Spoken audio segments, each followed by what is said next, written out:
No ano de 1940, foi criado nosso Código Penal brasileiro, e sob um decreto-lei de número 2.848, dia 7 de dezembro, especificamente, e o artigo 1º do Código Penal diz que não existe crime se não existir uma lei anterior que defina esse ato, ou essa atitude, ou essa ação, ou esse feito por um determinado cidadão ou cidadã, que seja enquadrado nessa lei.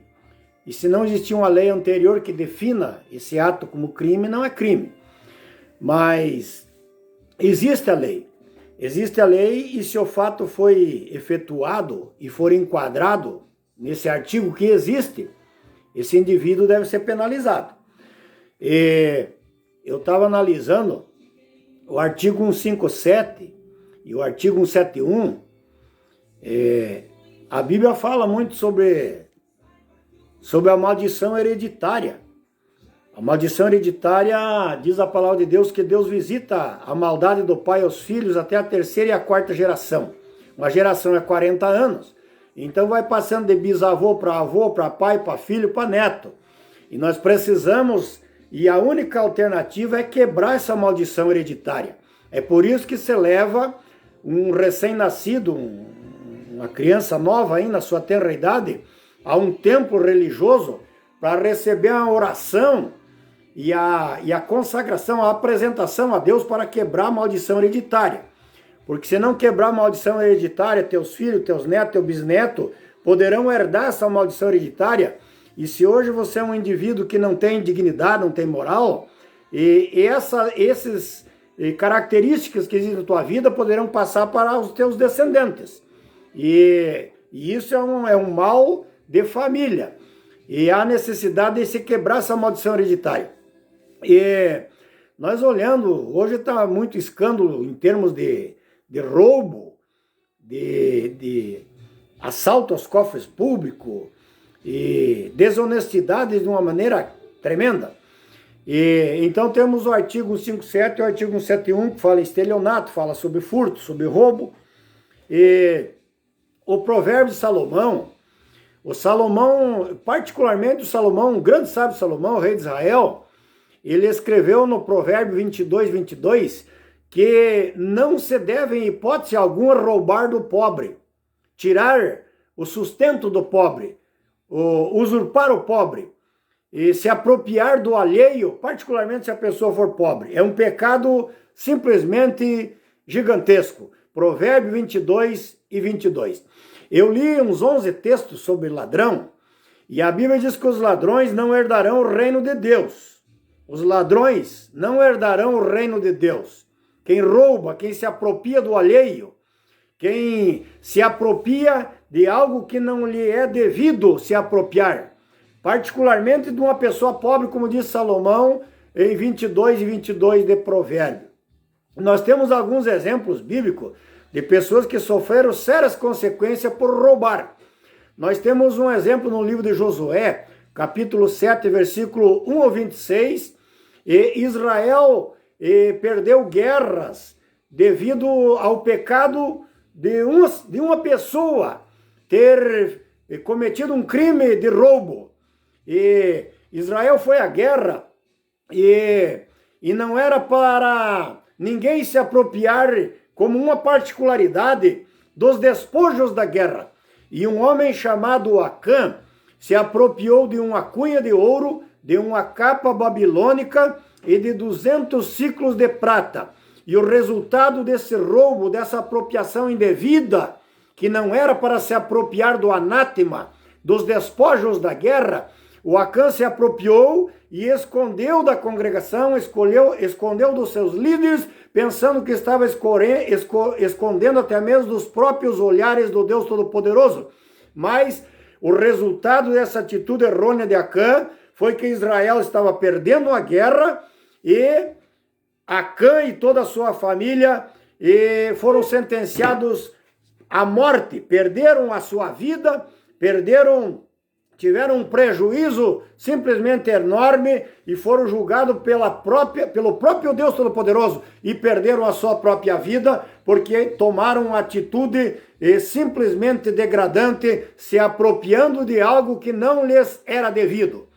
Nós temos também outro exemplo no livro 2 Reis, capítulo 5, versículo 20. Nós observamos que o profeta Eliseu, ele tinha um assessor chamado Geazi, e o comandante do exército do rei da Síria estava leproso, estava doente, e veio até Samaria para falar com o profeta, para se porventura pudesse receber a cura da sua lepra. Era uma doença incurável, e trouxe ouro, trouxe gado, trouxe presentes para oferecer ao profeta Eliseu, e Eliseu lhe ofereceu a cura, lhe mostrou o caminho da cura.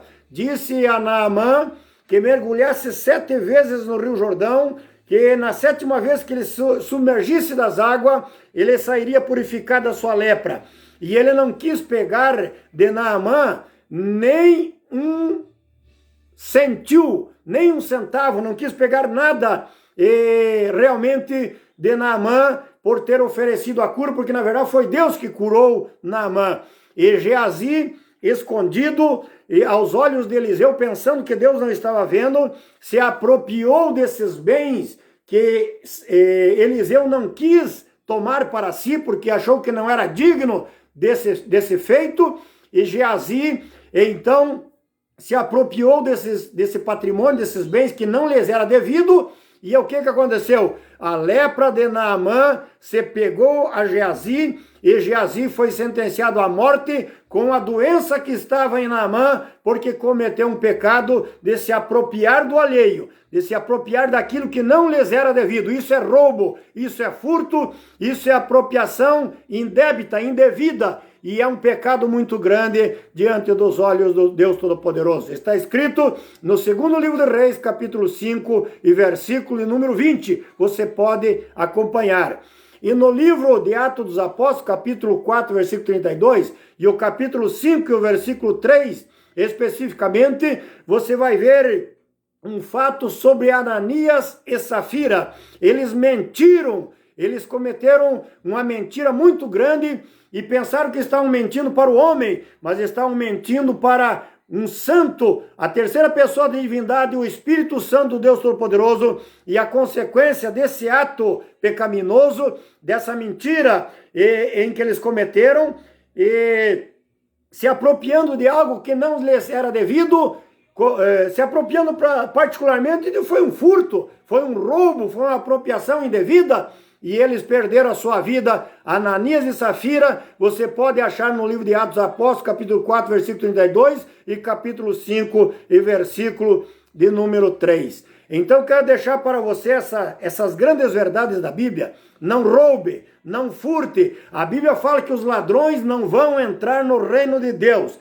Você precisa quebrar essa maldição hereditária na tua família, porque senão essa maldição de família vai passar para filho, para neto, para bisneto, até a 3ª e a 4ª geração. É o que diz a palavra de Deus, que Deus visita a maldade do pai aos filhos até a 3ª e a 4ª geração. A nossa nação não merece estar passando pelo que passou. O nosso povo não merece estar passando pelo que está passando. E os pobres, os menos favorecidos, aquelas pessoas que merecem o nosso mais alto respeito e a nossa consideração, e não poderiam estar sendo usurpada, roubada, e como diz Provérbios Salomão, capítulo 22, versículo 22, não roubeis ao pobre. E a única solução para ti, meu caro amigo, é abandonar, é se tornar uma nova criatura, é se tornar uma nova pessoa, aceitando a Jesus como Salvador e